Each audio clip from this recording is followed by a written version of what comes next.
What's up, everybody? Thrall's Metal here once again. I'm Necrotic Nick, and I am back with yet another collection update, and the last collection update of 2024, more than likely. This is kind of the last batch of stuff that I wanted to go over before I got down to year-end lists and such, because, once again, there's more to cover here. We also have some cool stuff that was sent to me courtesy of some awesome subscribers, a couple of random distro dives, and of course, some new releases that we just didn't have time to go over. We even have some Metalhead box stuff too, so yeah, we got a lot of stuff in here, so let's just get right down to it.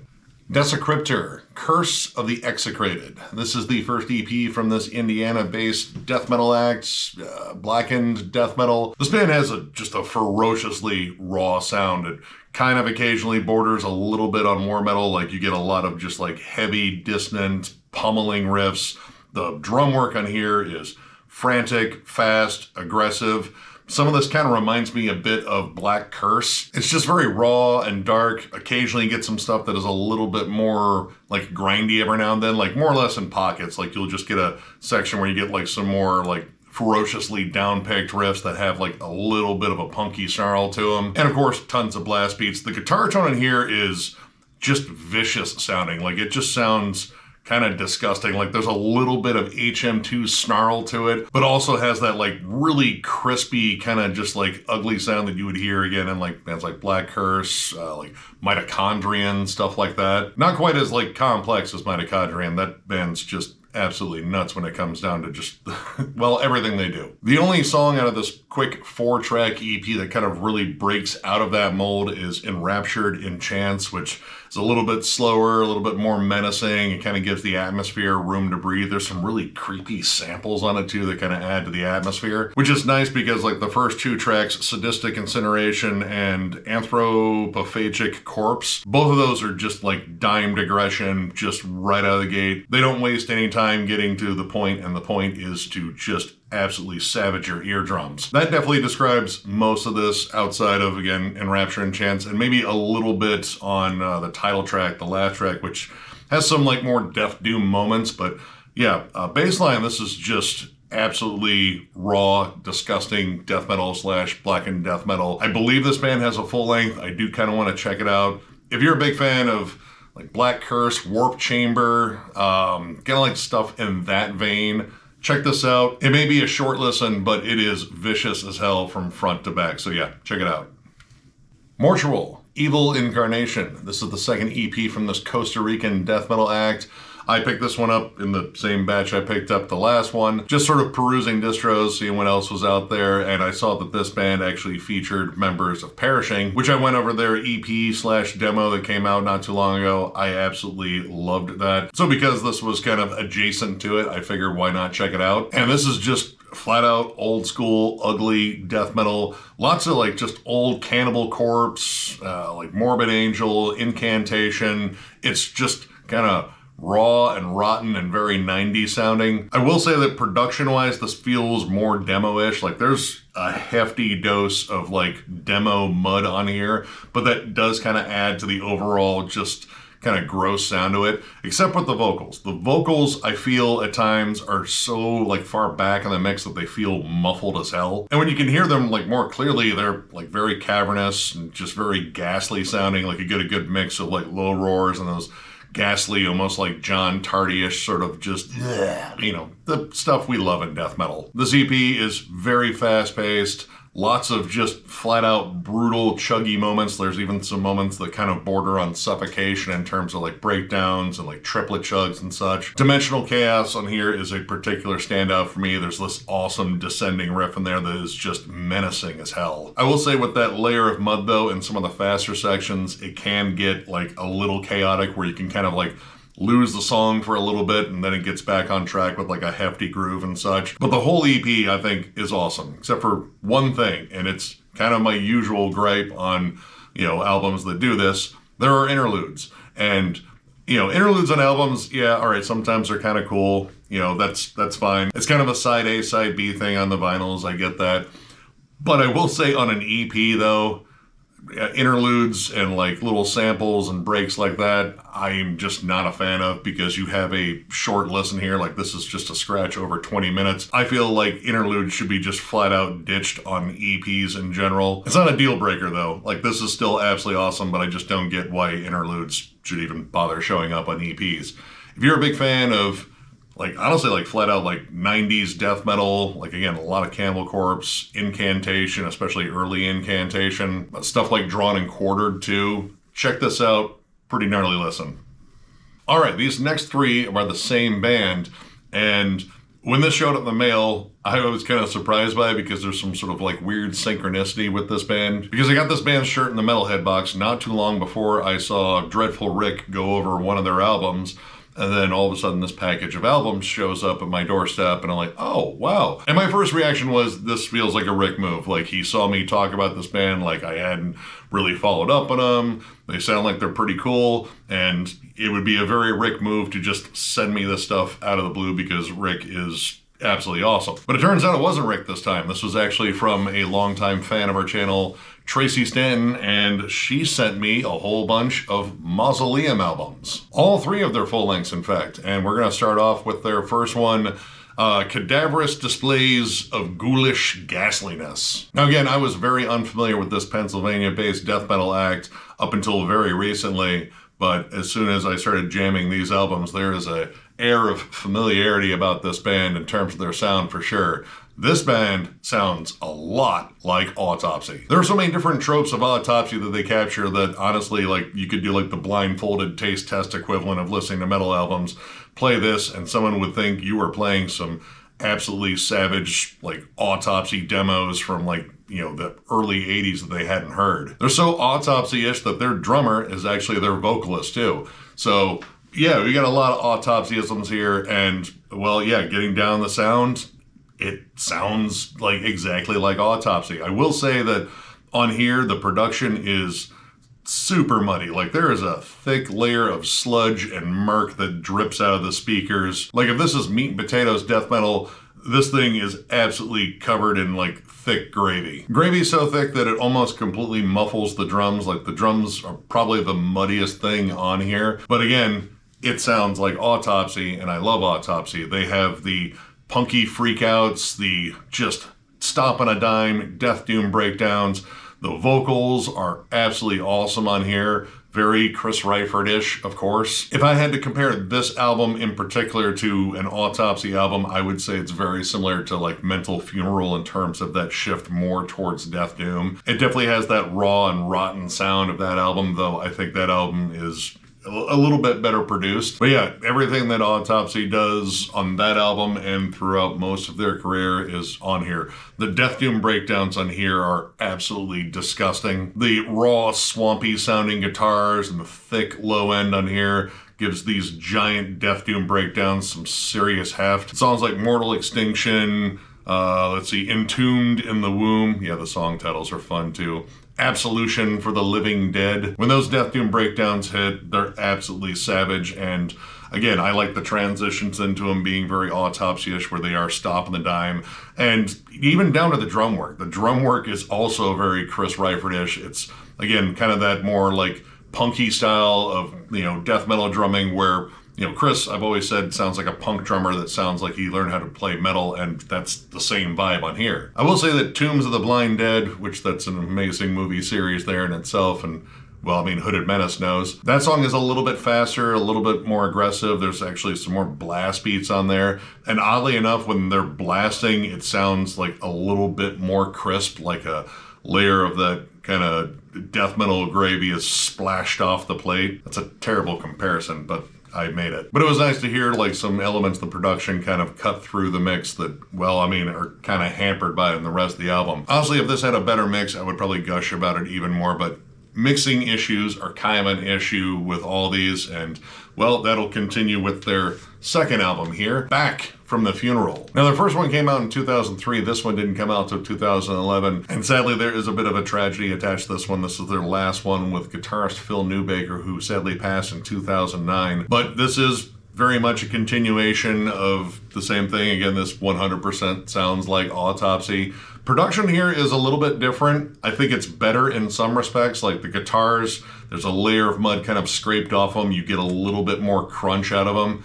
But the drum mix in here, again, is, I don't know, it's kind of odd. Like you have a very like, you know, murky sound to like most of the kit, except for the bass drum, which is oddly very clicky on here. On the first one, it's more of like this big resonating thud, which really fits with the overall vibe of this. Hearing like a really clicky bass drum, like it's, you know, not quite like that tech death, like hyper compressed triggered sound, but it's closer to that than it is, you know, the sound on the first album. It doesn't necessarily fit, and it kind of threw me off for a little while. But as the album went on, I kind of settled into it, and honestly, it was the riff work this time that really kind of caught my ear because I could hear it a little bit more clearly.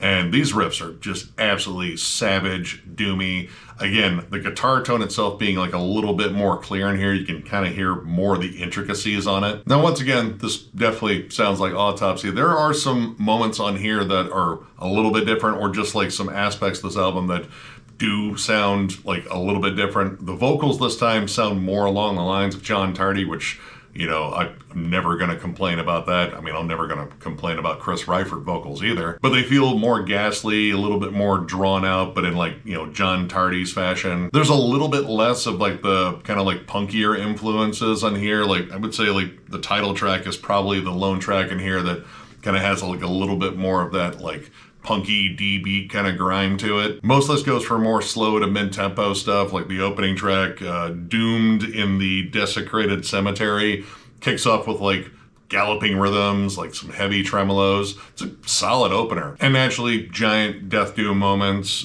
Consumed by the Deceased and The Baron of Terror. Again, these song titles are just fun. Very doom-laden, lots of like slow, lumbering, lurching, droning riffs. But again, there were some like standout tracks just for being different, like Raped Within the Casket. That's rough. It's a 23-second kind of like grindcore-ish fit, like kind of sounds a little bit more like Autopsy covering Terrorizer. And I will admit the song Brains, in parentheses, I Must Eat Your Fucking Brains, kind of sounds a bit Deceased-ish. Like it kind of has like a little bit more heavy metal flair to it, a little bit more melody. I dug it. It's kind of a fun song. I mean, if you have a song title like that, it better be fun. But yeah, this one definitely had some improvements overall in terms of like the overall sound. The lift in production, at least in some aspects, definitely helps.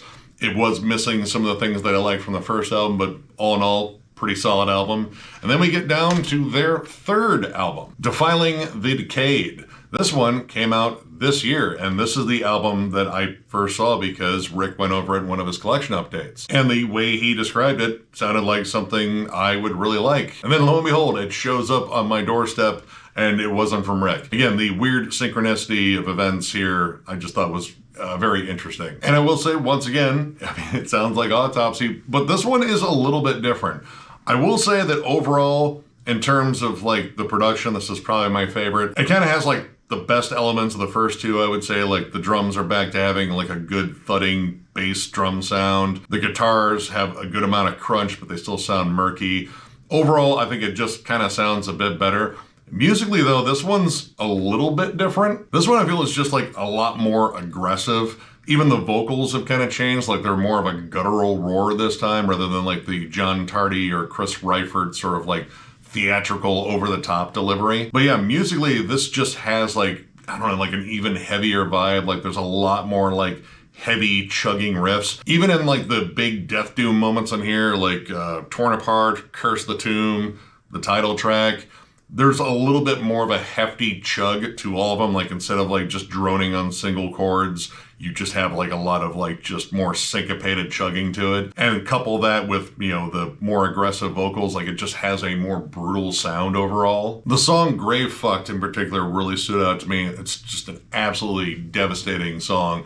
You got a lot of like mid-tempo, like double time grooves on there. It's got like a fierce like bolt thrower vibe, but it's just, you know, kind of got that obituary, autopsy rottenness to it. I really like the use of the backup vocals on that one in particular, that they add like an extra snarl where, like you get the good kind of back and forth between guttural vocals and like more agonized screams. Another thing that was different about the last one was they added more samples to it. This one feels more stripped of samples, like it's just more straightforward music and everything is kind of like led in with the band's own like kind of gross atmosphere rather than using like a sample from a horror movie to kind of set it up. And honestly, I kind of like that. Like this is a little bit more stripped down, and I like the more brutal sound. Like it definitely works with them. I kind of miss a little bit more of like that kind of classic Death Doom sound. Like again, the more straightforward autopsy worship. But I also like the flat out brutal heft of this. Even the drum work feels like way more aggressive. Like I feel like there's more like double bass play.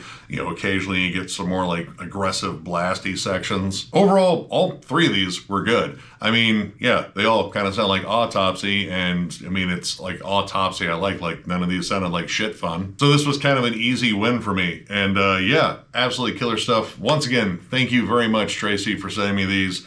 These are killer albums. If you are a big fan of autopsy, for damn sure, but also just like a lot of just old school, grimy, gross death metal, check this band out. Solid stuff. Sedimentum, and forgive me, pretty much every French-speaking nation out here, because I'm about to ruin the title of this album and probably every track on here. Derrière les portes d'une arcane transcendante EP. Got those last two letters right at least. Anyway, this is the first EP from this Quebec-based death metal act.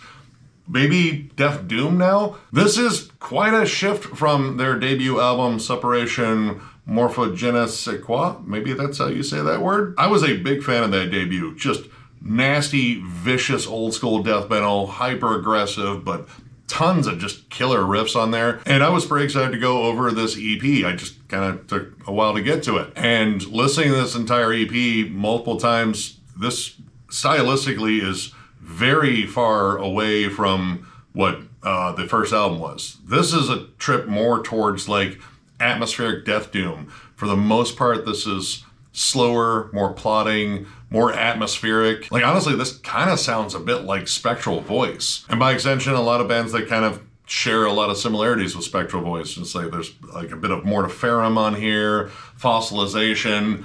It's more atmospheric, cavernous. The riffs are like lumbering, slow tremolos over just, again, like slower drums. You have those clean melodies that pop up to add like a haunting atmosphere behind all the cavernous vocals and just absolutely killer riffs on here. The production on here sounds absolutely amazing. Like this is still raw sounding, but very well mixed across the board. And in terms of like a shift in direction, I think they did a fantastic job on here.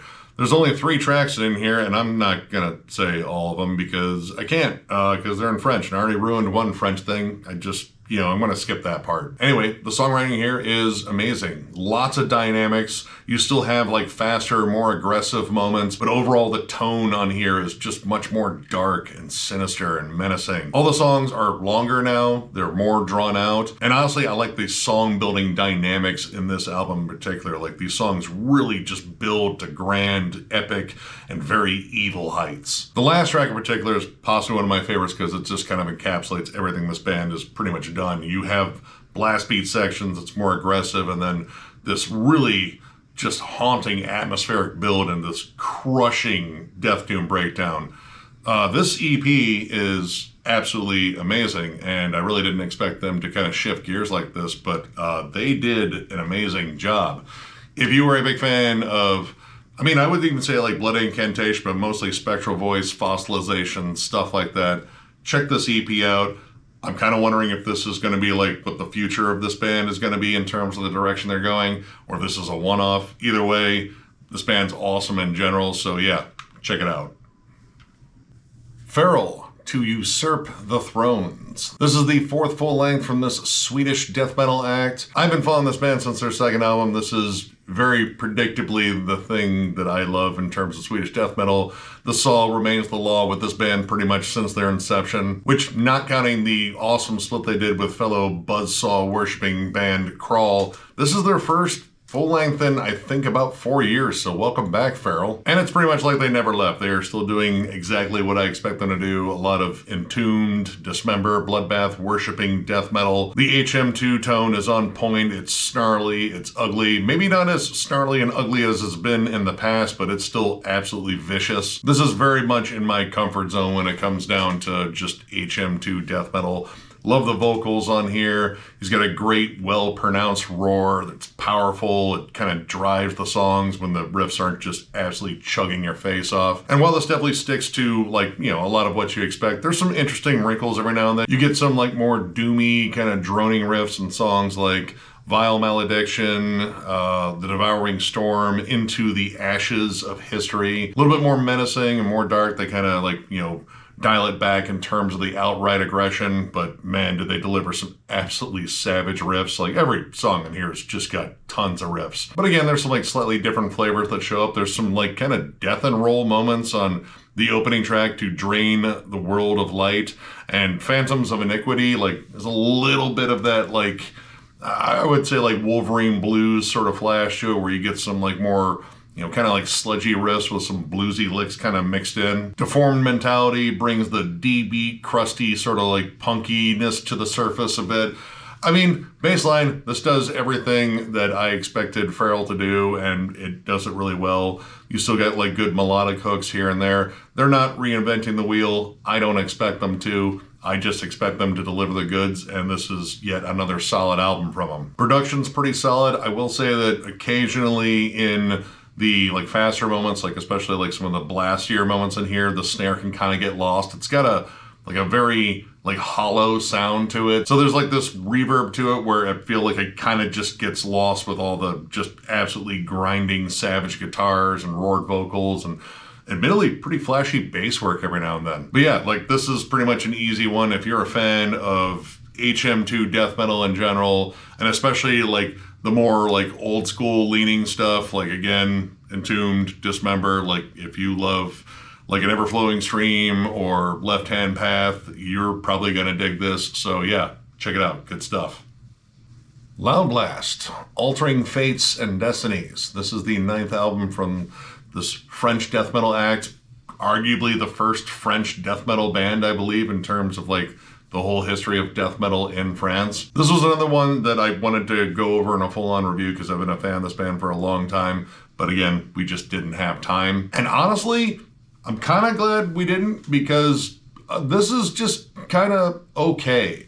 Like, you know, it's definitely got its riffs, it's got some good dissonant melodies and hooks, there's some atmosphere and such, but not much on this album really grabbed me. A lot of the songs felt kind of flat and kind of basic, and that is definitely not something I would use to describe a lot of their earlier work, where it was very technical, you know, like lots of like thrashy elements injected in there, like very similar to like Thanatos or Pestilence and stuff like that. Throughout most of this band's career, I would say they always have like very solid riff work, but here it feels kind of flat, and it's missing a lot of that, you know, thrashy energy that it had in the past. And in place of that, I feel there's just kind of like a very straightforward mellow death sort of vibe to it. It still has like its faster moments. There's occasional moments where you kind of get flashes of their earlier sound on here. The production, I think, is pretty solid, though. The vocals are like very out front.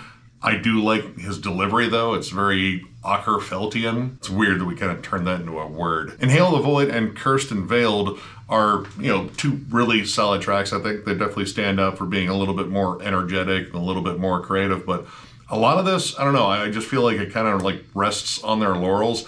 And the thing is, I really enjoyed their last album. I thought their last album was really solid. This feels like just like a bit of a falling off. He Who Slumbers, I think, maybe gets a little bit more creative. Like there's some folky passages in it, but the song overall, like, again, like it just kind of suffers from like very flat, very just, you know, kind of like phoning it in songwriting, I think. Now, this CD version actually has 3 bonus tracks on it, and honestly, I ended up enjoying the bonus tracks quite a bit more than I enjoyed like the rest of the album. Now, the CD version actually has 3 bonus tracks on it, and honestly, I kind of enjoyed those a little bit more than most of the songs on this album. especially the last track, Forbidden Pleasure. That song is an absolute ripper. It has that more technical flair that I think the band was definitely known for in their earlier years. The riffs kind of jump out. They're a little bit more energetic. It pretty much kind of delivered on, what I kind of wanted on the album for the most part on here. It sounded invigorated, and not a lot of the stuff in here sounds that invigorated. I don't think it's necessarily bad, but it does kind of come off as like a little bit flat. But that's just me. Who knows? You might really dig it if you're a fan, again, of like Pestilence, Thanatos. There's some stuff in here that kind of reminds me a bit of Seance too. Check it out, give it a whirl. It's just sort of a middle of the road album for me, but who knows? You might really love it. Ratt, Out of the Cellar. This is the debut full length from this LA glam metal band. I've been meaning to get this album for a while. I've been listening to this band since I was a kid, and this album in particular was always the one that stood out to me. They were kind of my dark horse when I put up my list of glam metal bands to go over for our ranking, and believe me, I was really rooting for them because most of the other ones I really didn't want to go over. And lo and behold, the one that won was the one that I really didn't want to go over. But, that's a separate issue that we will cover here probably in the new year. Anyway, this debut is flat out awesome. I dig the hell out of this. And point blank, I'll say if this band didn't dress up like the chicks that they were trying to bang after the shows, I think people would probably just consider this a flat out heavy metal album. In terms of like the songs on here, this has more in common with, I would say, like, Judas Priest than it does with like Poison or anything like that. The songs are riff driven. There's more aggressive tracks in here. Like, yeah, of course you have like, some absolutely infectious bangers on here. I mean, Round and Round, the giant hit. I love that song. I love that music video. What a brilliant way to throw Milton Berle into MTV culture. You're in Trouble, She Wants Money, The Morning After, Back for More. Like, these songs are just infectiously catchy and just driven by awesome riffy hooks pretty much across the board. Warren DeMartini, that dude is an absolutely awesome guitarist. Every lead on here, I think, is tasteful, lots of melody. Stephen Percy, well, I never thought he was like the strongest vocalist. He did deliver a good catchy hook. And I kind of like the gruffness to his vocals overall, like he didn't sound too sing-songy. I also like the focus on just like big rock songs on here. There's no power ballads really on here. Like most of these songs are rockers, and there's some like good up-tempo gallops and such. Like it's not all just like mid-tempo song after mid-tempo song. Like they didn't sound like they were reaching for a single with every track. They were just trying to write like just solid metal tunes. Really, there isn't much in the way of like a weak track on here. As much as I love Lack of Communication, I'm not a big fan of the backup vocals on there. Like they seem kind of uninterested. Like it's just the lack of communication. It's like, dude, let's get a shout in there. Come on, a little bit of urgency. Outside of that though, love every track in here. This even has a bonus track, Reach for the Sky, which I absolutely love too. Yeah, I'm not even that much of a glam metal fan at all. Like I have a soft spot for certain bands, I'll admit that. But in terms of just like a flat out good, riffy, fun album, yeah, this absolutely rules. And yeah, I get the bonus lenticular cover so we can see Tony Catan and multiple shades of light there. Almost makes you want to go back and watch Bachelor Party. I know I do. Anyway, solid album, solid remaster on here. This is a reissue from, I believe, possibly this year. And yeah, if you've never jammed it, if you're a big fan of like Judas Priest, especially like 80s Judas Priest, like Scream for Vengeance and God, I would say like British Steel, stuff like that, check this out. There's definitely some correlations there. Demon Sacrifice, Under the Blacklight of Divine. This is the debut EP from this Indonesian black metal / punk act. Yet another one that I got in the Metalhead box, yet another one that is a complete first listen for me. And honestly, my expectations going into this one were a lot different than the results in here.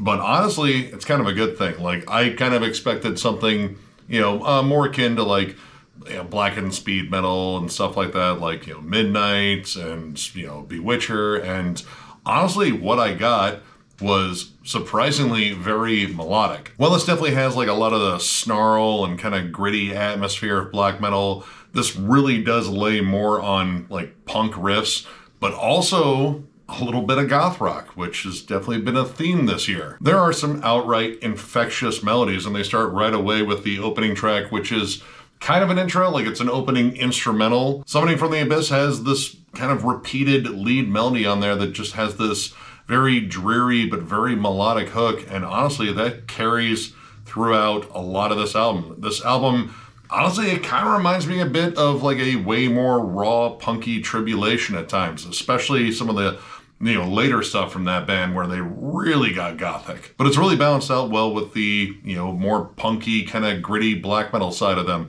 There's a lot of like, kind of snarling vocals on there. They sound very ghoulish, but at the same time, there's a ton of melody. And melody really wasn't something I was expecting. Like, catchy riffs are one thing, but these are really melodic and they have a very just kind of spooky sound to them. I would draw a lot of comparisons to bands like Devil Master or Poison Ruin. It kind of has that vibe to it. Basically, I could probably describe this as like punk energy, but like evil intent. Like it balances out that again so well. And again, like I was kind of shocked by the amount of like good melodic hooks on here. Like again, I was expecting, something decidedly more raw, more shouty, more vicious sounding. And, while I definitely got that, especially in the last track. The last track was definitely a bit heavier.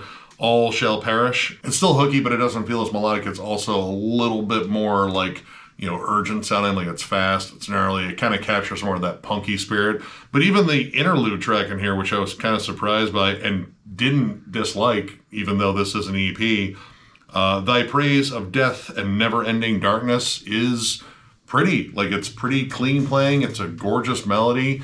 And I really dig this. This is really solid. Not what I was expecting at all. Even the album cover kind of implies something a little bit more, like sinister and raucous and snarly and cult and true and, whatever other adjectives you could use to describe this.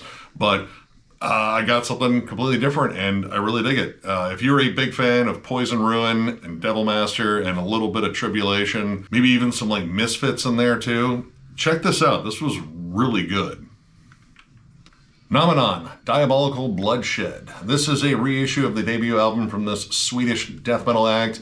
I've been collecting their stuff for a while, and oddly enough, like a lot of the stuff that I got from them seems like it showed up in like bundles of stuff, like ordering a mixed bag of CDs and such from a label. Either way, I've grown to really like these guys. And while it is Swedish death metal, I would say it leans a little bit more on like US death metal overall. Like this is kind of closer to a band like Seance, where Seance didn't sound like Entombed and Dismember, or they didn't even sound like, At the Gates or any of those bands either. They went for more of that Floridian sound, and I think in a way this band definitely does too. Like this is very thrashy, very fast paced. A lot of comparisons you could draw to like Decayed and like Malevolent Creation, but also like Vader too. Like, it's kind of in that vein, honestly. Tons of machine gun riffs. Like this album is absolutely flying at all times. You do get like, moments of groove and a couple of songs that are a little bit more groove laden, but for the most part, this kind of captures that thrashy, explosive energy that,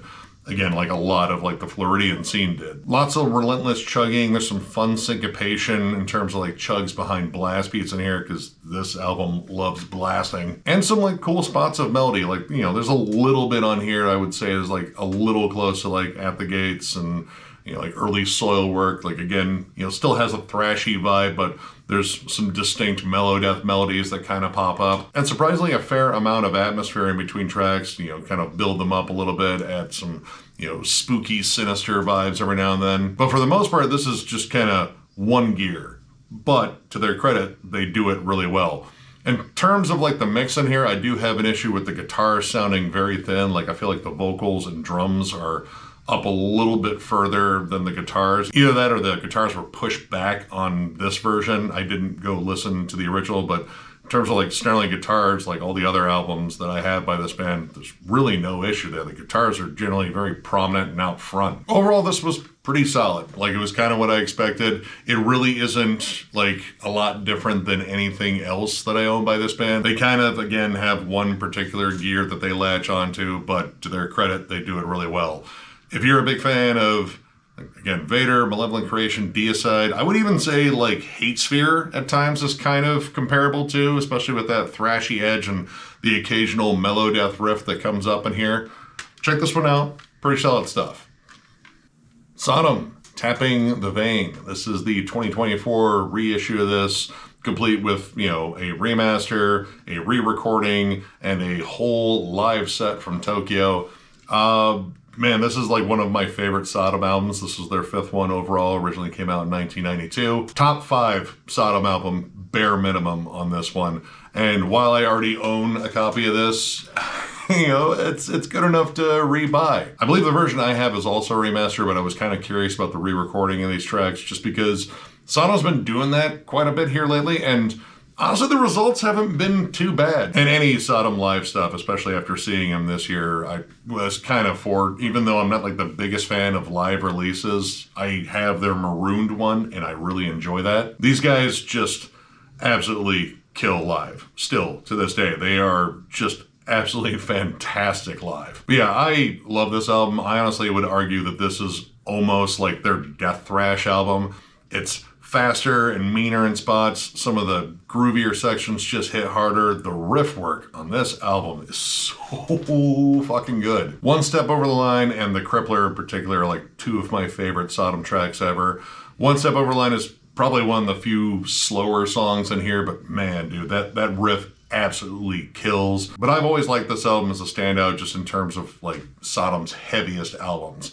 And yeah, the remaster sounds great on here. It doesn't sound too different than the remaster I already have, but that's really not that much of an issue as long as it sounds good. Now the re-recordings, I mean, I was kind of curious about those. Like that wasn't like the biggest draw, but I will say that I don't necessarily like the re-recordings very much, and it's mostly in the production. The drums in particular, I just don't like the sound of them. The snare itself kind of has like a plunkier sound, and while I like the more grisly, kind of just gnarly sounding guitars, they sound way more compressed in comparison to the original version. Like the original version just has that classic thrash tone, like kind of close to like the same tone on like Beneath the Remains and stuff like that. Like it's just got this mega crunch. It's really full sounding. On the re-recording, it just sounds heavy but very compressed. Tom sounds fine on vocals. His vocals really haven't changed all that much over the years. If anything, maybe he's gotten a little bit more grisly with age, but it's worked with Sodom's sound overall. But yeah, the re-recordings, you know, they're not terrible. They still do the songs justice. I just don't like the way the production sounds. I've been so used to the original version of here, and honestly, there's not a thing wrong with that production. Now, the live set, I think, is absolutely awesome, and it's live from 1992, so this is back when they were like, you know, super young and hungry, and honestly, they still capture that vibe live now. But yeah, this is an awesome reissue. Like, honestly, if this is the only version of this album you can find, like, I know it's been repressed and, you know, put out in multiple different formats over the years, I would recommend it. I don't think the re-recording is necessarily, you know, like the most necessary thing on here. But I mean, this version's got, you know, like a lot of cool, like extra stuff in here, and, you know, there's cool liner notes, and, you know, it's a cool version. But yeah, I wouldn't say, again, the re-recordings are necessary, but the live set, honestly, pretty badass. So yeah, if you love Sodom, then yeah, why not get it? Like, you know, if you're a Sodom fanboy, this is actually pretty damn cool. So yeah, check it out. Thy Catafalque 12, and whatever it says after that on this album. To me, it looks like a word jumble mixed in with accents and umlauts. I can't tell you what any of these tracks really say, and even the ones that look like they're simpler, I'll probably just absolutely destroy them with my ignorant American tongue. Anyway, this is the 12th album from this one-man Hungarian avant-garde progressive metal act. I've become a big fan of this band over the years. I went over them in a collection update a while ago. I found their album Meta down in Florida. I reviewed their last full length, which I thought was awesome, dark, and haunting. And I was pretty excited to go over this one too, because I feel like every one of their albums is different. Like, he's kind of going after like different moods and different soundscapes and different influences on a lot of his albums. And once again, yeah, this one's different than the last one. Whereas Alfold was definitely more like dark and sinister. There was definitely a lot of like black and death metal influence on that one. This one's a little bit more wide-reaching in terms of like all the elements that are included on here. You still have death and black metal. In fact, the second track in here is probably the heaviest and blastiest song on the entire album. But this album goes kind of all over the place in terms of like genre hopping. And like genre hopping outside of metal, like there are folk elements, there are electronic elements on here. I would tell you what songs they are, but I can't pronounce them. Track 1, we'll just call it track 1 because I can't say that. Kind of starts off almost, well, a little goth rocky, like kind of like Cure-ish, and then kind of builds in this very anthemic, soaring, hooky song with, you know, like really cool female vocals in the background. There's tons of instrumentation across the board in here. I'm not sure if he actually plays drums, but I mean, it sounds like they're real drums. They could be a drum machine. I've definitely been fooled before, but there's definitely a lot of extra vocalists on here in terms of like layering out choruses, isolated female vocals as well. There's also like, you know, layered chants and such. I couldn't tell you anything they're saying because it's all in Hungarian, but overall, like the melodic and dynamic aspects of them, I really dig. I'll even say that this is kind of comparable to Opeth in a way too, though again, like a little bit more wide reaching. Like I don't expect, you know, Opeth to write a full on like, you know, almost kind of like dance song, but there's definitely one on here that just kind of has like a dance kind of boogie to it. But in terms of the more progressive leading stuff, I would say the 3rd track and the 5th track definitely have like some Opeth style like songwriting on it. There's even a saxophone that shows up on the 5th track. The 6th track has folk elements.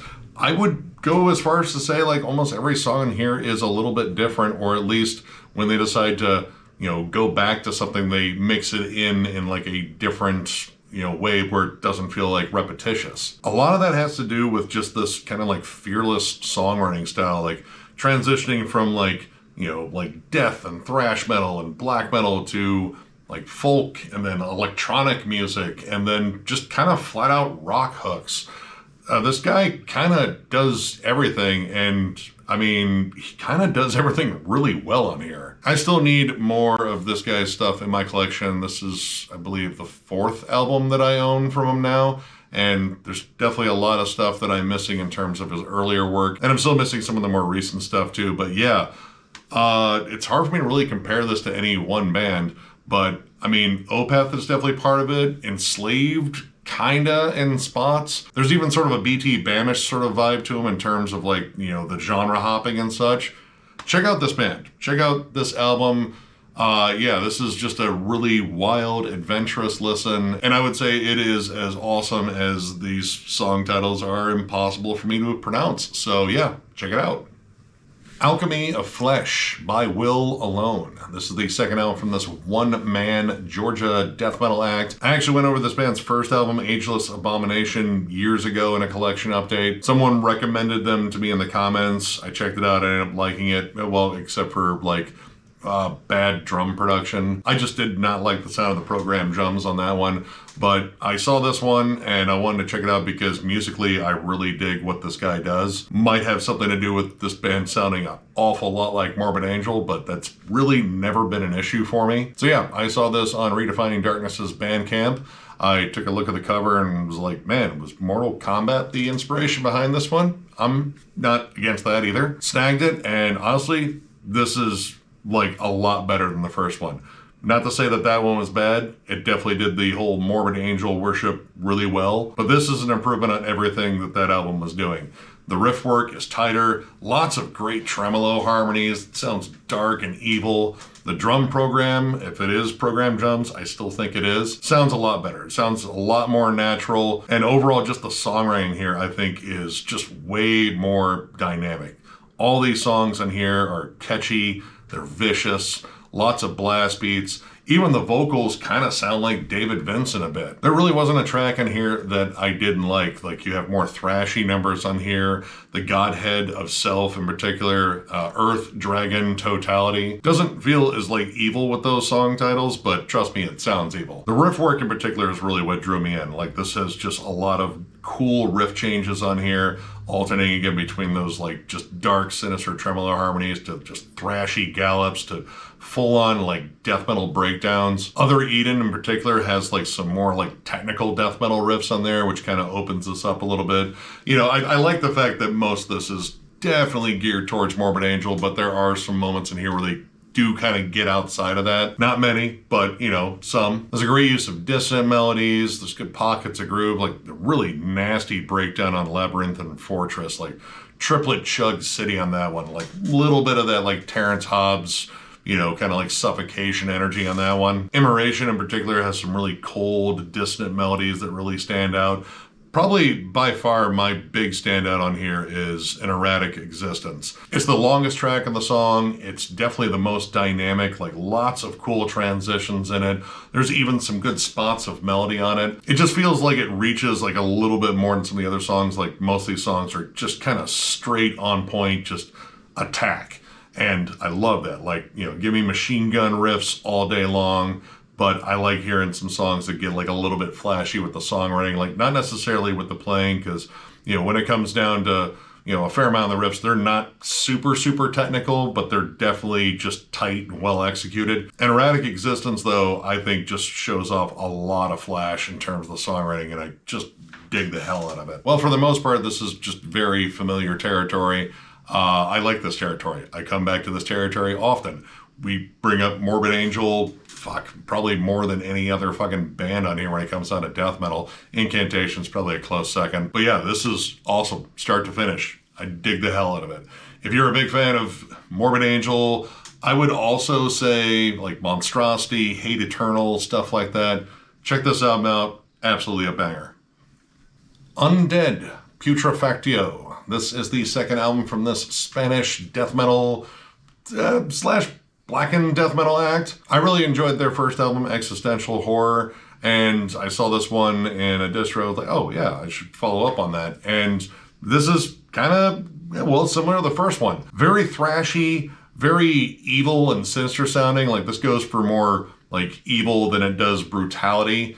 And again, I think there's like a lot of black metal influence on here, even though the archives just has this listed as death metal. The vocals sound more geared towards black metal, like there's that more cold, ghoulish delivery. The tremolos are particularly, you know, a little bit more leaning on black metal. Like you do get some of those deeper death metal tremolos, but there's a lot of colder, icier riffs on here that just kind of give it a black metal tinge. Songs like The Serpent's Gift, Demon of a Thousand Lies, and the opening track, Feast for the Worms, all definitely have like a very like blackened vibe to them, like almost like a thrashier version of like necrophobic. And thrash is also a big part of here. The Call the Void and Intermediate State of Reality. It's an interesting title. These songs definitely make use of a lot of like thrashy gallops, like more aggressive thrash metal riffs. Like kind of sounds a bit like Sodom at times. There isn't anything on here that I would say is just like purely death metal. Like everything kind of has like a seasoning of something else. What propels it though is like a super aggressive drum performance, which while I really like it, like he's doing a lot of those like single kick blast beats, like it's just kind of got that fast early Vader sound all throughout. I do think that the fact that he lays on that rhythm quite a bit, a lot of these songs kind of start running together, even despite like having some like fun riff changes and style changes in there. The fact that he really stays on that drum style throughout, it kind of gives it this sort of like static sound. The songs are like intense. They have good melodies, though I do think some of the melodies are very similar. They kind of go to that sinister well of spooky melodies very often. And everything on here is well executed. It's just, you know, not all of it really jumps out just because it's kind of got a uniform sound across the board. Some moments of groove would kind of open this up. There are very few moments where they actually slow down and get into like a good breakdown groove, or just a part where like the lead section has like a slower tempo behind it to kind of open up the song. But again, I don't think anything on here is bad. It's just, you know, a little too samey overall. If you're a big fan of, again, like very thrashy black metal, like honestly, like R Noir isn't a terrible comparison, but add some like death metal to that. Check this out. Pretty solid follow-up. I might like the first one a little bit more, but this was still pretty good. Vehemence, Helping the World to See. My, what a positive sounding title. Anyway, this is the third full length from this Arizona-based melodic death metal act. I have been getting into this band a little bit more here lately. I got a copy of God Was Created in the Metalhead box a while ago, and honestly, that album like flat out blew me away. This band's brand of melodic death metal is overall a little bit more heavy, a little bit more brutal sounding, like more akin to like intestine ballism. So I saw this reissue and I was like, you know what, let's check out this one. I remembered seeing this album on shelves and such. I just didn't jump on it. I think I have a couple of tracks from this one on some samplers from Metal Blade back in the day. And this one is, well, it's pretty good. It's not nearly as good as God Was Created. And when I looked over the archives, I noticed that this album doesn't get like a tremendous amount of respect in terms of the reviews. Like, I know like archives reviews could be pretty wild. I think someone told me that someone put a 0% rating on Master of Puppets, and it just seems fucking ridiculous. It probably is. I haven't read that review yet. But this one doesn't get as much love as God Was Created, and I can kind of see why. Well, I do think this opens up really strong with the first two tracks, By Your Bedside and Kill for God. Those songs, groovy, lots of syncopated chugs. There's a good balance of brutality and good like melodic tremolo hooks. It's as the album goes on, you kind of get like a bit of a sense that this band was kind of trying to broaden their sound and go for maybe a more accessible sound. It's still heavy. It's still got its more brutal moments on here, but there's definitely a push towards that, more, I guess you could say like mid-2000s melodic death metal sound, like where, In Flames and Soilwork were kind of like, softening up their sound a little bit and adding more melody. This kind of does that at points. You really start feeling that on You Don't Have to Be Afraid Anymore and Alone in Your Presence. Both of those songs are notably more melodic, while, You Don't Have to Be Afraid Anymore opens up with, like pianos, and there's definitely like, I wouldn't say like softer melodies, but they're definitely more like about like melodic harmonies. There's like a spoken word vocal thing that sounds like someone reading dreary poetry. And it does eventually get heavier. There's some good syncopated chugs towards the end of it.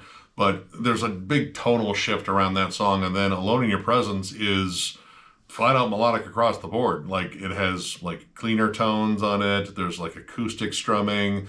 The drums have like a softer sound overall. And as the album goes on, it kind of feels like it, latches onto that sound a little bit more, where you kind of get those, very stock Gothenburg riffs that show up. On God Was Created, it was a good mix of that and then like just flat out savage death metal riffs. Like, while I could compare, a lot of the stuff on there to like, At the Gates and, all that stuff, there's moments I could also compare to like Dying Fetus, Bloodbath. Not as much on here. There are some like faster, blastier, more aggressive tracks to kind of break up the album a little bit. Songs like To the Taste, Trinity Broadcasting, Know Your Enemy, We Are All Dying. Those songs are definitely more aggressive, like, a little bit thrashier at times. But a lot of this kind of felt like a lot of the stuff that was coming out around this time. This originally came out in 2004, and by then I think that whole melodic death metal and melodic death metal inspired metalcore thing was kind of reaching its like peak there. So where God Was Created kind of stood out a little bit, this one kind of just blended in the pack a bit. Honestly, my favorite track on here was a re-recorded song from their, I think, 98 demo, Her Beautiful Eyes. It isn't mellow death at all. In fact, it's just straight up death metal, like big suffocation style grooves to it. It's chuggier. It's more just brutal and in your face. I thought that was a huge standout, namely because it doesn't sound like anything else in the album. But again, they wrote that at a very different point in their lives. And they do include some of those earlier demo tracks on this album too. A couple from their 97 demo and the original demo version of Her Beautiful Eyes. And it very much just sounds like a different band altogether. Like these songs are just more straight up like 90s death metal. I will admit, they sound like a 90s death metal demo. Like they are very raw sounding. The 97 demo in particular, the bass tone on that is absolutely fucking terrible. Like it's just this low kind of crackly hum. It just doesn't sound good at all. The guitars are kind of squawky and thin, but musically, I kind of just like that more brutal sound. And the original demo version of Her Beautiful Eyes is pretty solid, though I like this re-recorded one better. Overall, I don't think this is necessarily a bad album. I could definitely see where, people might have fallen off at this point, especially if you listen to, God Was Created and then listen to this. They are two different albums, and this definitely feels like a bit transitional, I guess. But overall, I'd still say check it out. Again, if you're a fan of like early At the Gates, early In Flames too, that's still on here. And I mean, definitely some Intestinalism that's still on here. Check it out. Who knows? You might really dig it. Sentient Horror In Service of the Dead. This is the 4th album from this New Jersey-based death metal act. I have been a fan of this band since their first album, Ungodly Forms.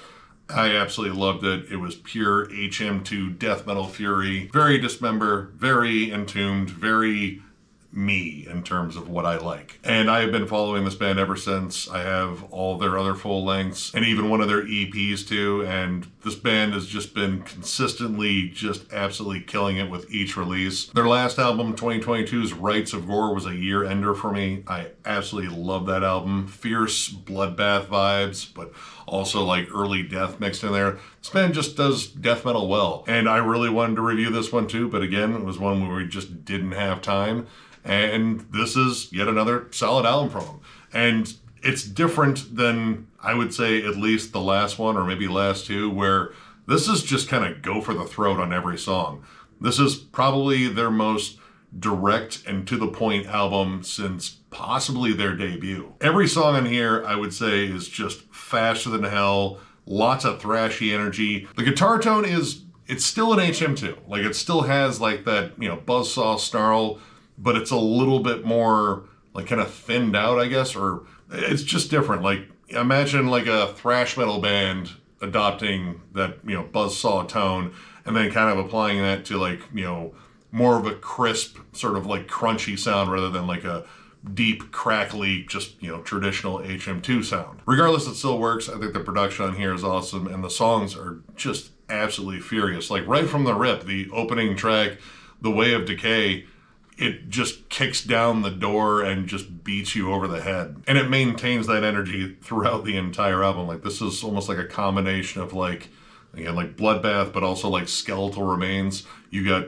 constant just percussive battering. The drum work in here is all fast and furious, whether they're going like through like thrashy D beats to blast beats. There's only a few sections on here where they kind of like do slow it down a little bit and get groovy. Out of Sanity, Glory to the Rotten, those have some like fun groovy sections, especially Glory to the Rotten. There's a really awesome lead section there where they kind of slow it down. You get a good mix of solid riff work, thrashy machine gun riffs, big like down-picked crust punk-ish riffs and D beats to back them up. All of this is high octane, all of this is high energy.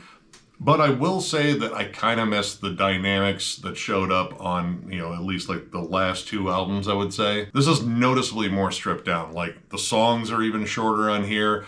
And I think maybe the whole idea behind this was, let's just kind of go for less dynamics and just more outright aggression. And I like that, but I also miss what they did on Rites of Gore. This might have more in common with their debut album, though I think that debut honestly has like a little bit more going on in the way of dynamics than this one. This is maybe their most aggressive, just straightforward release in the short band's history. Overall, I like it. Again, it's missing some key elements that I really liked about the last one, but when it comes down to just like the flat out aggression, yeah, this delivers like on every track. Like, every track in here is someone throwing a brick at your face. And I mean, I like that in my death metal. If you're a big fan, again, of like Bloodbath, Entombed, I would definitely say like early Death, and even like a little bit like Deicide in here. There's definitely a lot of thrashy energy. Check this one out. Pretty solid. Again, I think maybe it sacrifices a little bit too much in the way of like, clever songwriting, but I don't know, sometimes you just want a super aggressive album, and this album will deliver that. So check it out.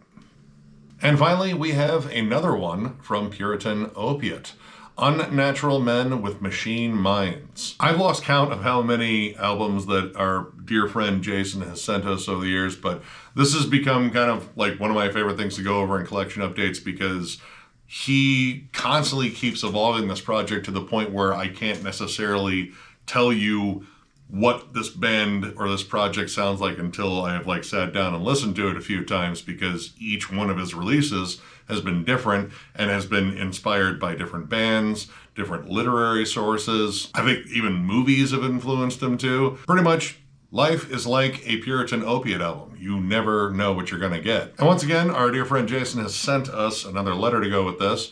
And honestly, I look forward to these two because they're almost like reading the plot synopsis to a movie. Like I remember, going to the rental store and like reading the backs of a lot of horror flicks just to see like, all right, that sounds pretty cool. I'm going to check this out. And then finding out it was a Roger Corman knockoff and they got my money again. Anyway, dear Nick, thanks once again for the thoughtful review of The Conscience of Fatalism. I'm really glad you liked it, and again, it means a lot to hear such a thorough analysis. I'm going to take you at your word when you said you would like that I keep sending you stuff. I'm sure at some point my productivity will dry up, but for now, I just keep needing to make music.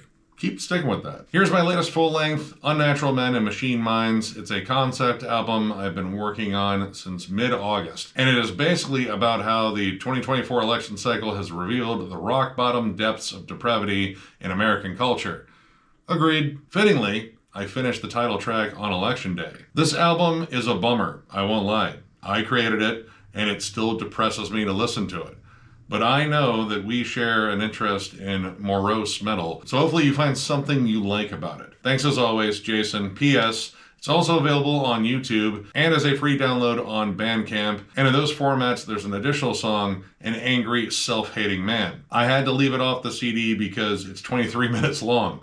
Wow. But it's on my channel if you want to give it a spin. I might actually link that one when I link the stuff here. I don't know, maybe. P.P.S., and this is in his handwriting too. All the bands mentioned in my last letter are still influential here, but also Godspeed You Black Emperor, Primitive Man, Krallis, and Converge, especially on track 6. PPPS, also Spectral Voice, and Meth.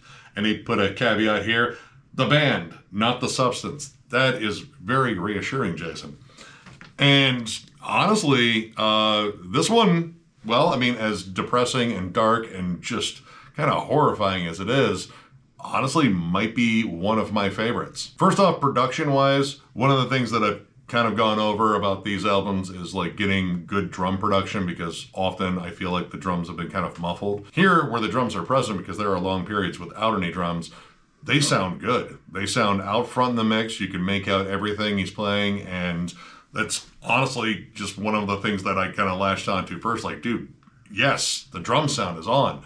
And the rest of it sounds haunting and dark and foreboding, and yeah, this definitely captures exactly, I think, what you were going for here. With the heavier, denser production here, I get fierce Neurosis vibes, especially like Souls at Zero. I would even say like Enemy of the Sun too. Like it has that, early foray into post-metal that they had. It's still raw and ugly. And the opening track, The Unconscious, is a language embodies that. The riffs are droning. There's like counter melodies to it. There's like a dense sizzle in the background. It's slow and plodding, but it builds in layers and intensity. While it's like really haunting in particular, there's a lot of like cool like lead melodies kind of hanging in the background a bit. They're kind of ghostly sounding.